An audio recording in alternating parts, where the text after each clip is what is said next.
આ દુનિયાનો તમામ વ્યક્તિ તમને છોડી શકે, તમને તમારાથી મોઢું ફેરવી શકે, પણ એકમાત્ર જન્મ દેનારી માં એવું પાત્ર છે ને કે દીકરો ગમે તેટલો કપાતર થાય છતાં પણ માં એનાથી મોઢું ન ફેરવી શકે સાહેબ, કારણ એ જનેતા છે. તમે જોજો જ્યારે પતિ પત્ની બે એના દીકરાને લઈ અને લગ્નમાં જાય ને, એટલે પતિ બેઠો હોય સરસ મજાનું સૂટ પહેરી અને બધા મહેમાનની હારે, મહેમાનોની સાથે જ્યારે બેઠો હોય, દીકરો રમતો હોય, માં એ પણ મહેમાનમાં બેઠી હોય, સરસ મજાની સાડી પહેરી હોય મોંઘી, દીકરો રમતા રમતા બરાબર ધૂળમાં આલોટો હોય ને એવો ગંદો થઈને આવ્યો હોય અને બાપની પાસે આવે ને એટલે બાપ કે એ છેટો રે કપડા ધો તારા. બાપ એના ખોળામાં નહીં બેહારે, તારી માં પાસે જા. અને જ્યાં દીકરો દોડતો દોડતો માં પાસે આવે ને એટલે માં સીધો જેને પોતાની ગોદમાં બેહાડે અને કાં તો એના રૂમાલથી અને કાં તો એના સાડીના છેડાથી દીકરાના મસ્તકને મોઢાને લૂઈ નાખે. સાહેબ, માં પોતાના સંતાનોને ક્યારેય ન તરછોડી શકે, પણ સમય એવો આવ્યો છે ને કે દીકરાઓ અત્યારે માને તરછોડવા માંડ્યા છે. સમયનો યુગ બદલાયો. 4 દીકરાઓને મા બાપ મોટા કરી શકે, પણ 4 દીકરાઓ પોતાના મા બાપને વૃદ્ધાવસ્થામાં ન સાચવી શકે. જુઓ તો ખરા સમાજમાં કેટલા ઘરડા ઘરો મીંડા બનવા, દીકરાના ઘરો મીંડા બનવા. કારણ આપણને પશ્ચિમી સંસ્કૃતિનો વાયરો વાઈ ગયો છે. દુનિયામાં બધું કરજો સાહેબ, પણ મા બાપને કોઈ દી ન તરછોડતા. આ દુનિયામાં સુખી થવું હોય ને તો મા બાપને તમે ખુશ રાખો. હું છાતી ઠોકીને કહું, તમારા મા બાપ તમારાથી ખુશ હશે ને એટલે 1000 હાથ વાળો પણ તમારા ઉપર ખુશ રહેશે સાહેબ, કારણ તમારા મા બાપ ખુશ છે. પણ એક જ ઈચ્છા હોય આપણે તો, સારી એક પત્ની મળી જાય, સારી નોકરી મળી જાય અને એક દીકરો મળી જાય એટલે એને મા બાપ ગામડે અને આપણે શહેરમાં. લગ્ન થાય વર 2 વર 3 વરમાં તો નોખો થઈ જાય. શા માટે સાહેબ? એવી રીતે શું હતું સાહેબ કે તમારે નોખું થઈ જવું પડ્યું? પણ મારા શબ્દો પર ધ્યાન રાખજો. આ દુનિયામાં નોખો દીકરો નથી થતો, નોખી પુત્ર વધુ થાય છે. આ દુનિયામાં કદાચ કોઈ દીકરો, કોઈ મા બાપ વૃદ્ધાશ્રમમાં જાય તો ક્યારેય ન બોલશો કે મા બાપ વૃદ્ધાશ્રમમાં ગયા છે. નહીં, વૃદ્ધાશ્રમમાં તો સાસુ ને સસરા ગયા છે. કારણ જો મા બાપ વૃદ્ધાશ્રમમાં જતા હોત ને તો લગ્ન પહેલા દીકરો મા બાપને મૂક્યા હોત. તો કોઈ દિવસ મેં નથી જોયું કે દીકરો લગ્ન પહેલા મા બાપથી નોખો થઈને રહેતો હોય, લગ્ન પહેલા મા બાપને કોઈ વૃદ્ધાશ્રમમાં મૂક્યા હોય. આ તો લગ્ન થયા પછી નોખો થાય અને કાં તો વૃદ્ધાશ્રમમાં મૂકી આવે છે. એટલે નોખી પુત્ર વધુ થાય છે અને નોખા એના મા બાપ નહીં, આશ્રમમાં એ સાસુ ને સસરા જાય છે. હા, પછી ઈ જ વહુને એટલી ઈચ્છા હોય કે મારો દીકરો મારી સેવા કરે. મારી અત્યારની તમામ યુવાન બહેનોને પ્રાર્થના છે કે તમને જો એમ થતું હોય કે મારો દીકરો અને મારી દીકરાની વહુ અમારી વૃદ્ધાવસ્થામાં અમારી હારે રહે, અમે એની સાથે રહેતા હોય, અમારી સેવા કરે, તો એક વાતને ચોક્કસપણે યાદ રાખજો, તમારો પતિ પણ કોઈકનો દીકરો છે, એને એના મા બાપ ભેગો રહેવા દેજો, તો જ તમારા દીકરા તમારા ભેગા રહેશે. કારણ તમારો પતિ પણ કોઈકનો દીકરો છે. સંતાનથી સેવા ચહો, સંતાન છો સેવા કરો. એક વાતને કોઈ દી ન ભૂલતા, જેવું કરો એવું ભરો, આ ભાવના કદી ભૂલશો નહીં. કોઈ દી ન ભૂલવી સાહેબ. મા બાપને રાજી રાખજો. સાહિત્યકારો કહે છે, કવિઓ કહે છે કે જ્યાં સુધી તમારી ઉમરાવાળી રાજી નહીં હોય ને ત્યાં સુધી ડુંગરાવાળીને તમે ગમે તેટલી સાડીઓ પહેરાવો, કોઈ દી રાજી નહીં થાય તમારા માથે સાહેબ, જ્યાં સુધી તમારી ઉમરાવાળી રાજી નહીં હોય. માટે મા બાપના આશીર્વાદ લેજો. અને ચોક્કસપણે કહું કે માં અને બાપના આશીર્વાદ લીધા હશે ને તો તમારે દુનિયામાં કોઈ દી કંઈ મેળવવા નહીં જવું પડે. દુનિયા સામે ચાલીને તમારી પાસે આવશે. કારણ સ્વયં ભગવાન તમારી પાસે આવે. પંઢરપુરમાં પુંડલિક પોતાના મા બાપની સેવા કરે અને એ સેવામાં ભગવાન એની ત્યાં આવે અને ભગવાન કહે છે, પુંડલિક મારે તને મળવું છે. અને ત્યારે પુંડલિક એમ કહે કે મહારાજ, અત્યારે મારી માની સેવાનો સમય છે, એટલે હું તમને અત્યારે ન મળી શકું. તમારે જો મને મળવું હોય તો આલ્યો ઈટ, આની ઉપર ઉભા રહ્યો. અને ભગવાન પંઢરીનાથ જ્યાં સુધી પુંડલિકના માની સેવા પૂરી ન થઈ ત્યાં સુધી ઈટ ઉપર ઉભા રહ્યા. કારણ જે જગ્યાએ મા બાપની સેવા થાય છે ને એ દીકરાને ભગવાનના દર્શન કરવા જવાની જરૂર નથી રહેતી. ભગવાન સ્વયં કહે છે, જે દીકરો મા બાપની સેવા કરે એ દીકરાના દર્શન કરવા ભગવાન સ્વયં પોતે આવીને ઉભા રહે છે. માટે મા બાપની સેવા કરજો. પણ જેણે આપણને પાલન પોષણ કરી, જેને જન્મ આપ્યો છે, મોટા કર્યા છે, એ મા બાપને કદી ન ભૂલશો. પણ પૈસો કમાતો થઈ જાય ને એટલે મા બાપ પછી ભૂલાઈ જાય છે. દુનિયામાં મા બાપને રાજી રાખજો સાહેબ. તમારા મા બાપની ઈચ્છા એ જ તમારી ઈચ્છા હોવી જોઈએ. તમારા મા બાપની ખુશી એ તમારી ખુશી છે. એટલે સમજો આ દુનિયાની તમામ ખુશીઓ તમારો ચરણ પકડતી આવશે ગમે ત્યાંથી.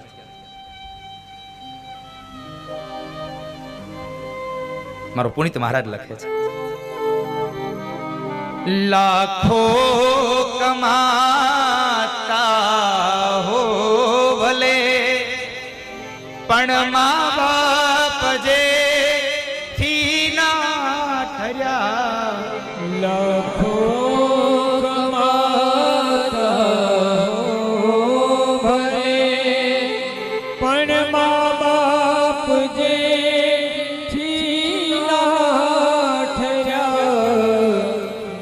બાપ જેથી એ લાખ નહીં પણ રાખ છે માનવું ભૂલશો ભૂલો ભલે બીજું બધું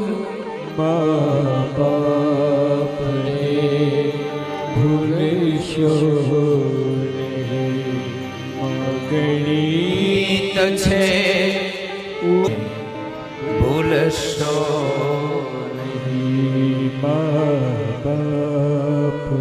બાપુ ગળું થાકી ગયું છે. 8મી કથા છે કન્ટિન્યુ. ઠાકોરજીને પ્રાર્થના કરજો, હજી 4 કથા કન્ટિન્યુ બાકી છે. એટલે ઈ કારણ કે 8મી કથા છે આ કન્ટિન્યુ. 18:03 ચાલુ થયું છે.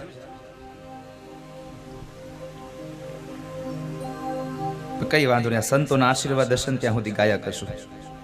આવું તો બનતું રહેવાનું.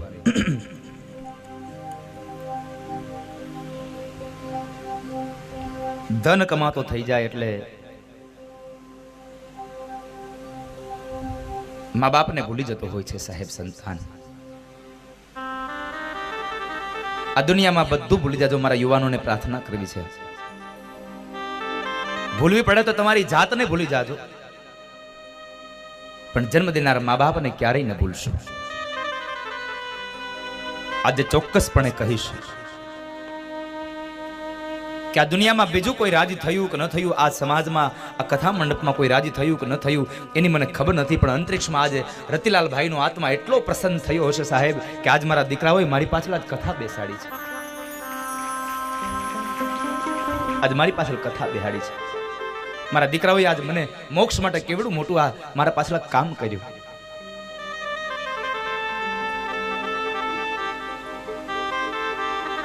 આજે એક માની પણ છાતી ગજગજ ફૂલતી હશે કે મારા દીકરાઓએ એના બાપની પાછળ કેટલી આ કેટલી કમાણી કરી.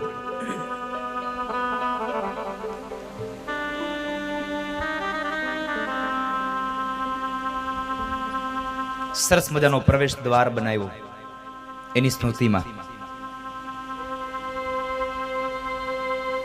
પૈસો તો ઘણો હોય સાહેબ, પણ પૈસાને વાપરતા આવડે ને ત્યારે યોગ્ય સમયે જાય સાહેબ. એ પૈસો યોગ્ય ફળ આપે. જ્યારે કારણ કે તમે કોઈ દીકરાને પૂછજો જ્યારે એના બાપની છત્ર છાયા ગુમાવી હોય, બાપની છત્ર છાયા જ્યારે ગુમાવી હોય ને ત્યારે દીકરાને પૂછજો કે શું બાપ હોય છે. બાપ શું? એ બાપ વગરના દીકરાને પૂછશો ને તો ખબર પડશે કે બાપની શું કિંમત હોય. તમે તડકામાં બેઠા હોય અને માથે છત્રીનો છાંયો હોય, પણ થોડીક વાર માટે છત્રીનો છાંયો લઈ લ્યો ને ત્યારે સમજાય આ છત્રીનો છાંયો શું છે. એમ જ્યારે આ જીવનમાં બાપ વયો જાય ને ત્યારે સમજાય કે બાપની શું કિંમત હોય સાહેબ.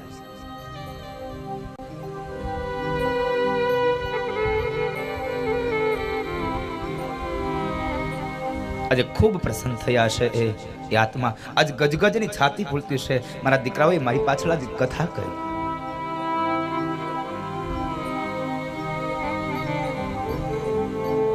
નહીં તો વેકેશન પડે ને પૈસા હોય ને એટલે એને ઠંડા પ્રદેશોમાં માણસ ફરવા વયો જાય.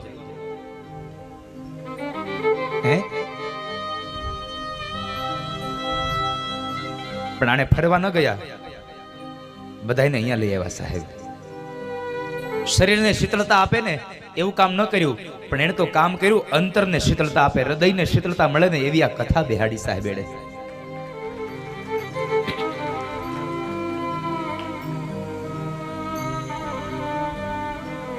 આ દુનિયામાં બધું મળે છે,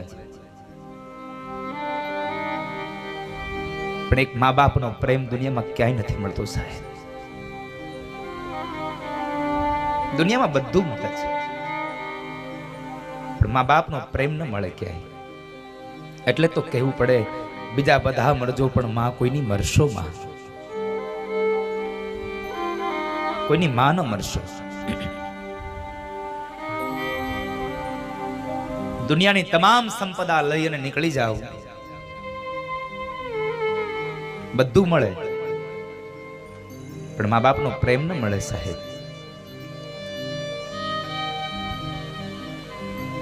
યુવાન મિત્રોને પણ મારી પ્રાર્થના છે સાહેબ, 3 વર્ષથી આવનારી પત્નીના મોહમાં પડી અને 25 વર્ષના મા બાપનો પ્રેમ ક્યારેય જિંદગીમાં ભૂલી જતા નહીં તમે.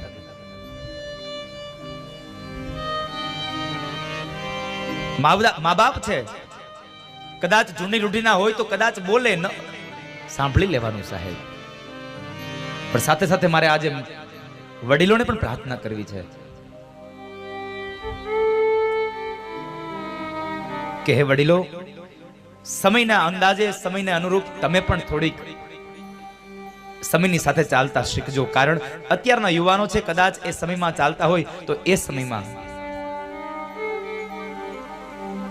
તમે એને રોકટોક ન કરશો, બહુ એની જિંદગી જીવવા દેજો બાપ.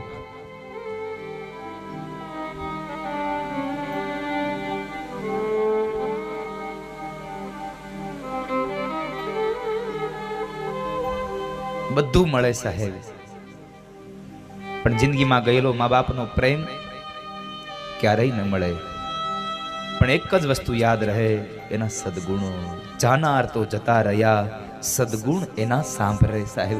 2 કામ હારા થઈ ગયા હોય ને આપણા હાથથી, આખી દુનિયા આપણને યાદ કરતી રહે કે આણે કેટલા સરસ કામો કર્યા છે.